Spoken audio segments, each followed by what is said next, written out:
Hey guys, YouTuber 100 here. Alright, and now continuing with another Harry Potter review. Here I am review for Harry Potter and the Order of the Phoenix.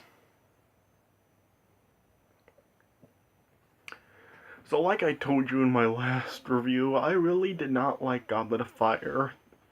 I felt like that was where the movies really didn't started not being as good as they were with the first three. And yeah, Goblet of Fire I really did not like. And I really didn't like this one very much either. Quite honestly, I think this one is even worse than Goblet of Fire. I think this one is probably the worst Harry Potter film.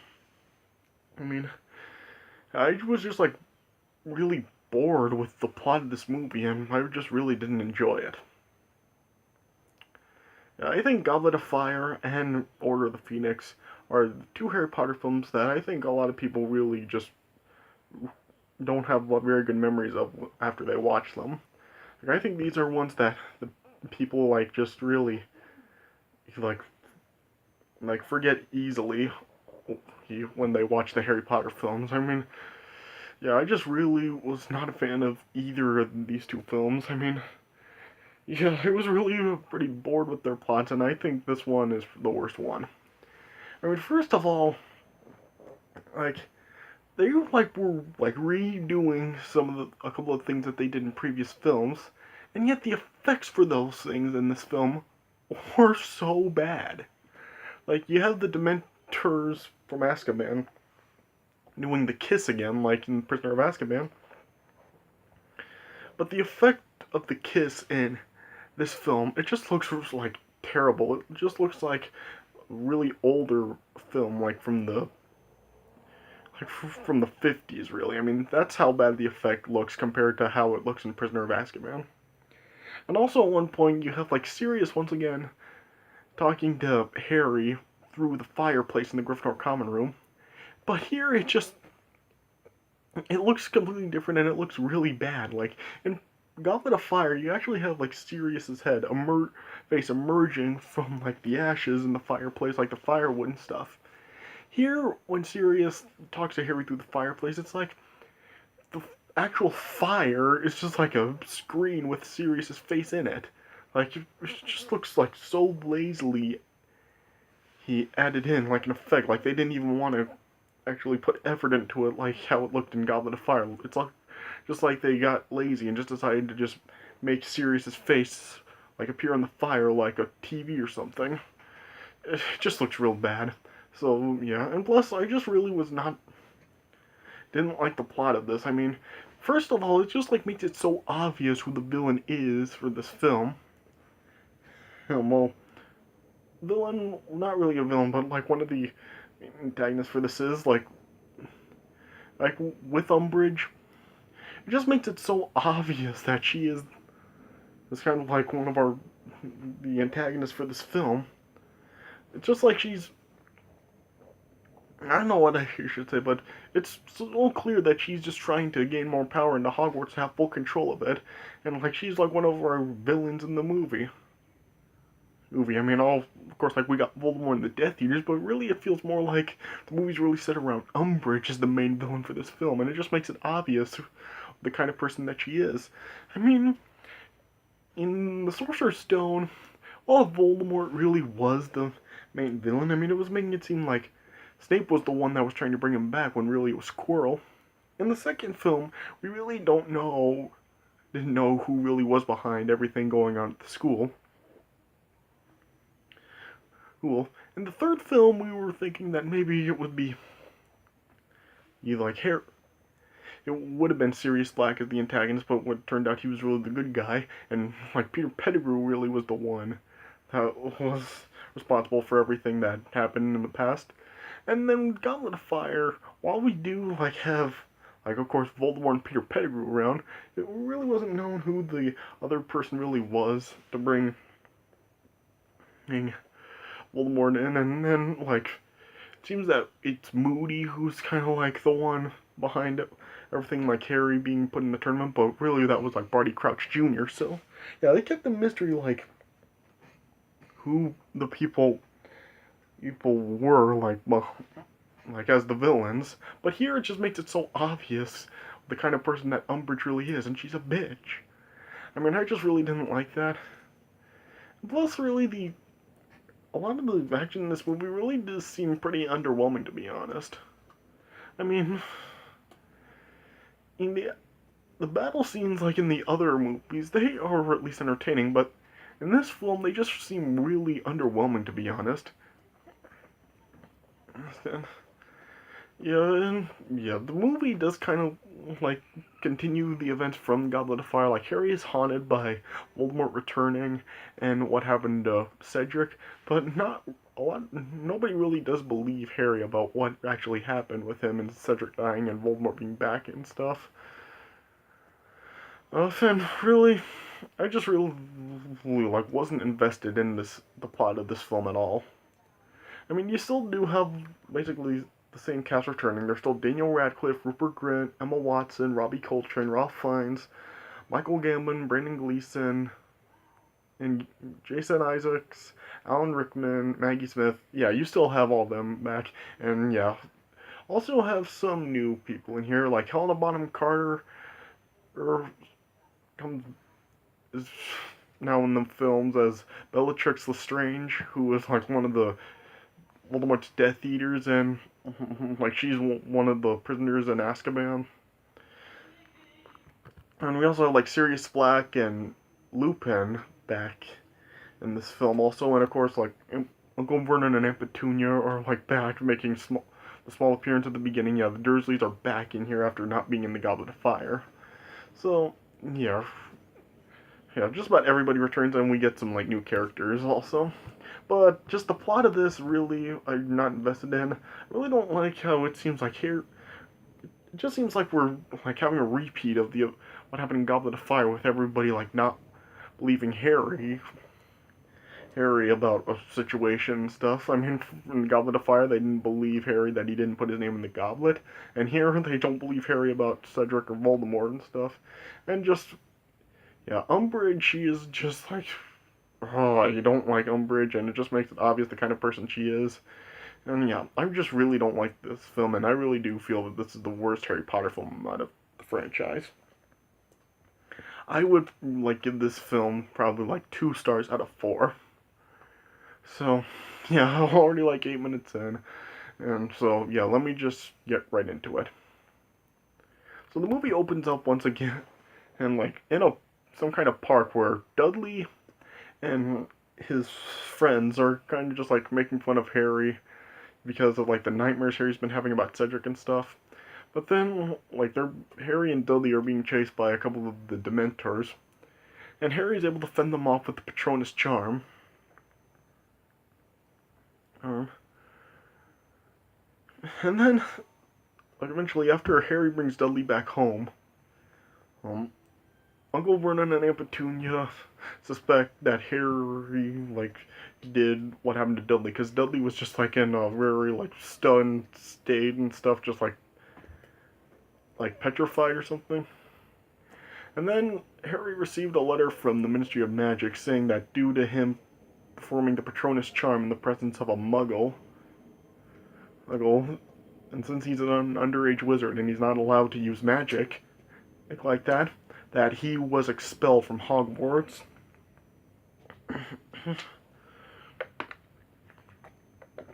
And Aunt Petunia and Uncle Vernon then just took Dudley to the hospital, and then eventually Harry was rescued by some members of the Order of the Phoenix, including Mad-Eyed Moody and some others.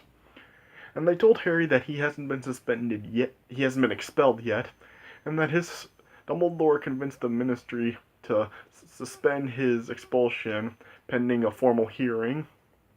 And so then, and they then brought Harry back to their headquarters, and then, yeah, like there was like a meeting going on like the Weasley parents were there, and Sirius was there, and Lupin was there, and yeah, there were like other people there. And yeah, Harry then met with Ron and Hermione, and later on, as they were sitting down to dinner, Sirius was telling Harry that Voldemort is after an object that he didn't have during his previous attack, and Harry just decided that he wanted to learn how to fight against Voldemort and stuff. And just like right after Harry said it, just like cut to a completely new scene. So yeah, it did that thing I was talking about in my Goblet of Fire review, where it just made some like bad choices to just cut to another scene. Yeah.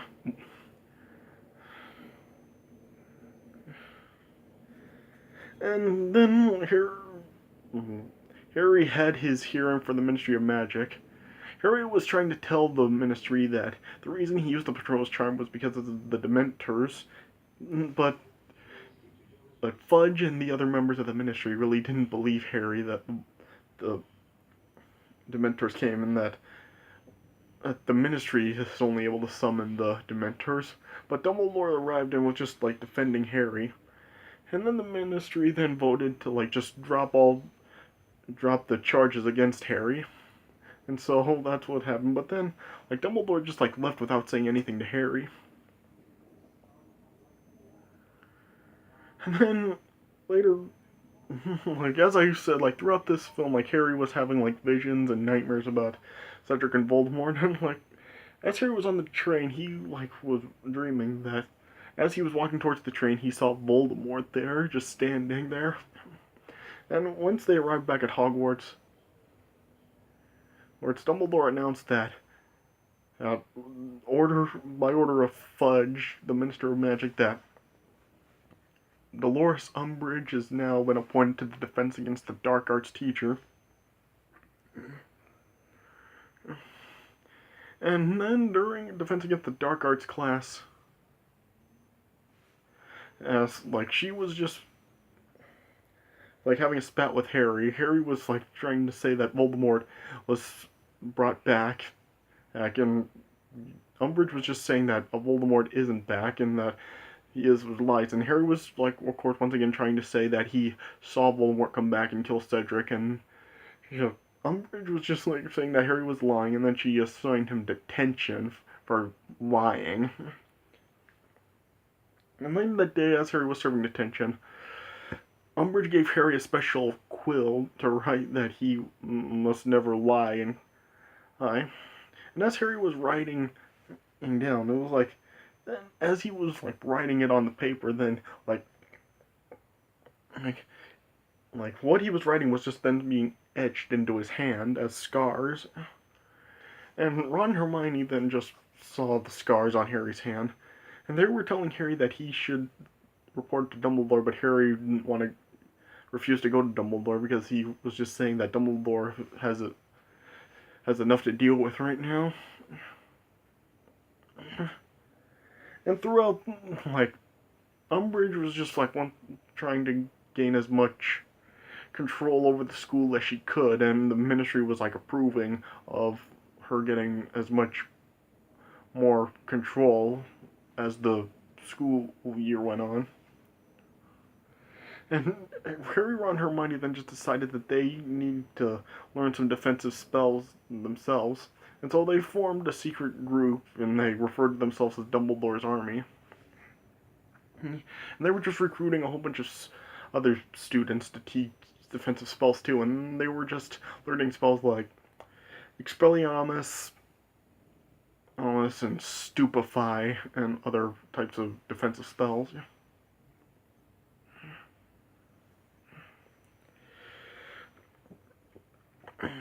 And as that's going on, like Umbridge also like recruited some of the Slytherin students to try to expose Dumbledore's army.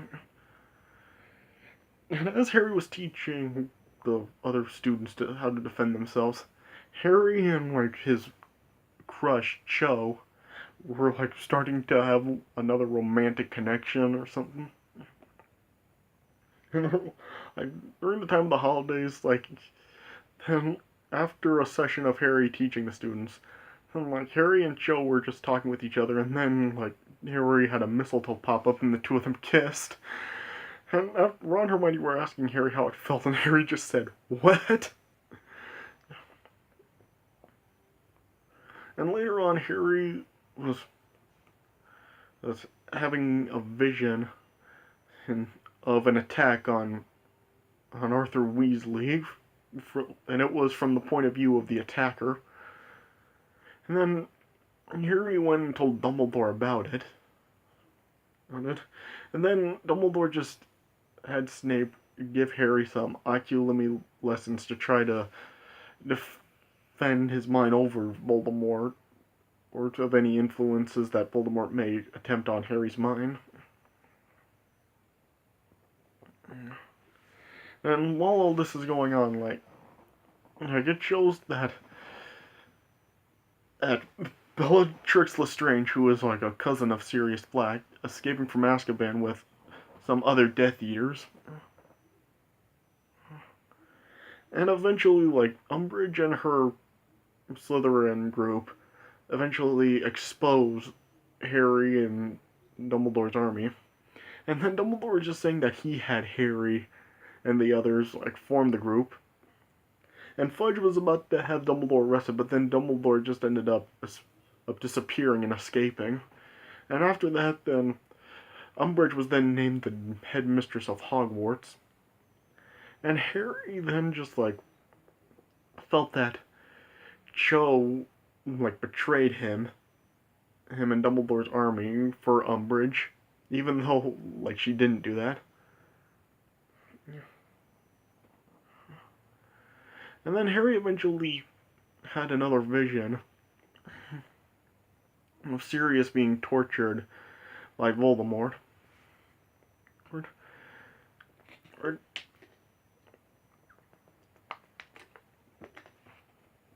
And then Harry just wanted to go to the place where he had the vision, and he wanted to save Sirius, and he just told Ron Hermione that he can't lose Sirius, since Sirius is the only family that he really has left.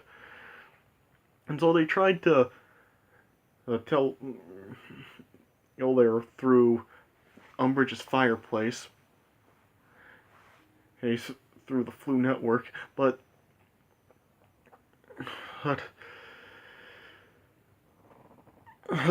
Umbridge then catches them, and then she just ties Harry down to a chair, and while she has her other group hold down Ron and Hermione.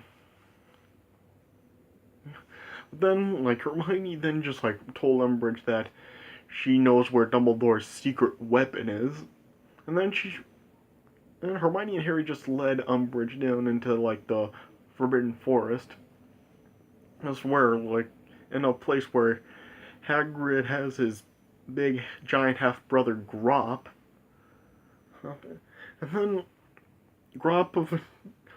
they eventually find Grawp, and then Grawp just grabbed Umbridge, and then a lot of other centaurs, or then just stop Grawp and have him put her down.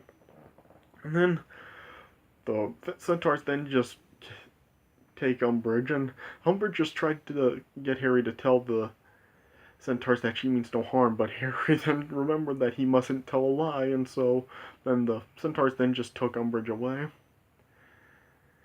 And then Harry, Ron, Hermione, and the other army members of Dumbledore's army then just flew through the Ministry of Magic on Thestrals, is that how it's said? And tried to save Sirius. Then they eventually arrived at the Department of Mysteries, and where they found a bottled prophecy, which was what Voldemort was really after. And as they're trying to go after it, they then get ambushed by some other Death Eaters, which include Lucius Malfoy and Bellatrix Lestrange. And then Lucius just told Harry that the vision he saw of Sirius being tortured was just a ruse to lure Harry into the grasp of the Death Eaters. And Lucius told Harry to give him the prophecy, but Harry refused to do it, and then Dumbledore's army and the Death Eaters just battled each other. And eventually, the Death Eaters took all the members of Dumbledore's army hostage except for Harry. And Lucius threatened to have all of them killed unless Harry surrendered the prophecy. And then Harry handed the prophecy over to Lucius, but then Sirius, Lupin, and other Order of the Phoenix members arrived, and then they were starting to battle with the Death Eaters. And then, and during all the commotion, Lucius ended up just dropping the prophecy and destroying it. And Harry and Sirius ended up fighting off Lucius and overpowered him, but then Bellatrix just ended up killing Sirius using the Death Curse. And after Sirius was killed, like, Harry just enraged went after Bellatrix and struck her down, and he was about to kill her, but then, like, Voldemort ended up appearing, hearing him, her and Voldemort were in a confrontation, but then Dumbledore arrived through the Floo network, and then Dumbledore and Voldemort then dueled with each other. And Bellatrix ended up escaping during the duel. And just Dumbledore and Voldemort seemed evenly matched. Voldemort then just disappeared, and then he tried to possess Harry to get Dumbledore to just sacrifice him. But then, like, Harry just had visions of, like, just the power of his love and all the feelings for his parents and his friends and Sirius. And it just Voldemort couldn't stay in Harry's body. Yeah, and just like Voldemort then just like ended up separating out of Harry's body. And then other members of the Ministry arrived before Voldemort just completely separated altogether. And then that's when they all realized Voldemort had really returned. And then it was just like showing through headlines in the Daily Prophet that Umbridge had been removed from Hogwarts and Dumbledore was reinstated as the headmaster, and Fudge ended up resigning as the Minister of Magic as a result of him being wrong. And Dumbledore eventually just explained to Harry that the reason that he was like really distant away from Harry, it was because he was hoping that would just reduce the risk of Voldemort using the connection. Then Harry just realized it's with the prophecy that it was just trying to say that neither can live while the other survives, and yeah, it was just that's how the movie ended. So yeah, 2 stars out of 4. Really not a fan of the plot of this film. And I just felt that it was a lot of the battles and action scenes were like really underwhelming, and I really do feel that this is the worst Harry Potter movie of the series. So, yeah, that's all I can really say about it. Alright, so that does it for my review of Harry Potter and the Order of the Phoenix. Hope you guys enjoyed this review, and happy Thanksgiving to everybody in the U.S. celebrating tomorrow. And I hope you all have a good Thanksgiving if you're living here in the U.S. Alright, so, yeah, that does it for this review, so thanks for watching, and I'll see you guys later.